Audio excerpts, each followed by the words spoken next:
Alexey Muraviev is an associate professor of national security and strategic studies at Curtin University. He joins us now to discuss this from Perth in Australia. Prof, good to have you on the program.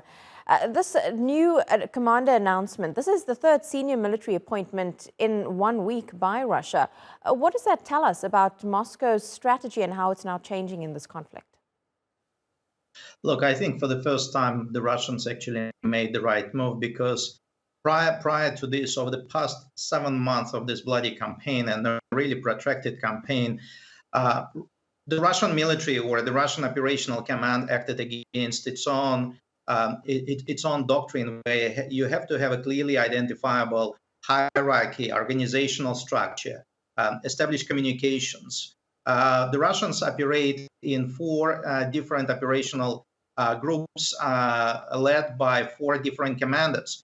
Aside of that, besides military involvement, there are involvement of other security services such as National Guard, such as the counterintelligence, emergency, and they're all subordinated to their own independent commands. And certainly the weakness of Russia's effective coordination and communication has always been identified as one of the contributing factors behind Russia's military defeat. So appointing a central figure, and certainly a figure of the magnitude as Sergei Surovikin, is a step towards the right direction from the point of a military strategic analysis, because once you have one person in charge of all the operations, in theory, it should include joint interoperability, it should improve communications, but also in a situation when the Kremlin is coming under more and more criticism for poor performance and lack of judgment,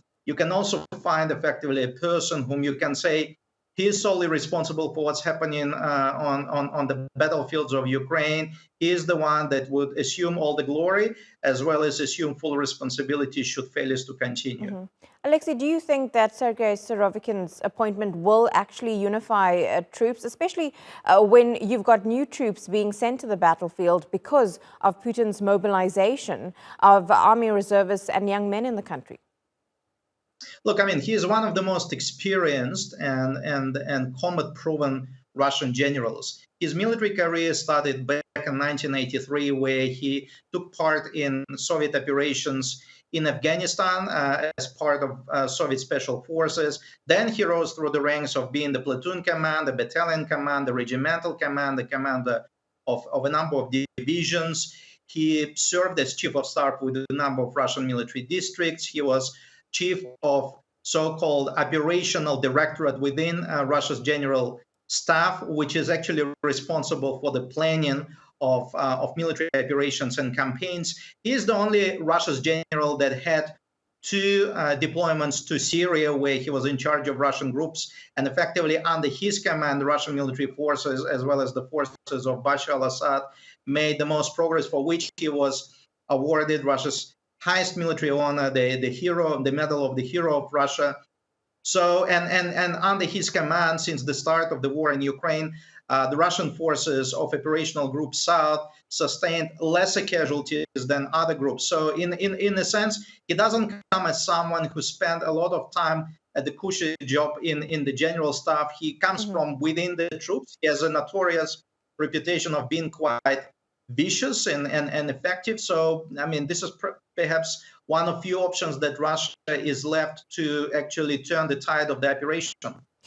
You describe him as being somebody who is vicious and effective. Do you think this is exactly what Vladimir Putin needs now, given the recent setbacks for Russia, most notably what happened yesterday on that bridge in Crimea? Look, I mean, if you take for a moment and put on for a moment Russia's kind of planning head, what certainly the Russian military has been lacking is not that they don't have enough resources or they don't have enough capabilities. They had they suffered from the lack of direction. They suffered from numerous restraints which were imposed upon them by the Kremlin, and as well as poor coordination, problems with logistics, problem with some troop morale, etc., etc. So, in a sense, this is the time for Russia, if it still wants to win the campaign, and I don't think Putin has much of an option here, is to start resorting to some to a different sort of tactics. They need to start fighting full-scale war, even though it sounded like that's what's been happening. But the Russian military hasn't really shown all of its teeth. And before we start entertaining the option whether Russia can or cannot deploy tactical nuclear munitions, certainly from my perspective, I still would like to see them. Not that I wish, but from the military, again, strategic analysis viewpoint, they haven't fully utilized the entire arsenal. So if this is a change in Putin's attitude, because he put a lot of strains on his military when he moved them or ordered them to go into battle. So if it's a change on his part, and this commander will have freedom of action, freedom of operation, there may well be a change of events, particularly after what happened with the Crimea breach. If it's going to be just a figurehead appointment so he can take all the blame and responsibilities for the systematic failures also that the ones that the Kremlin is responsible for, not the Russian military, well, obviously nothing will change and Putin will just be using him as an scapegoat. Alexey Muraviev, really appreciate your analysis and take on this. Thank you so much.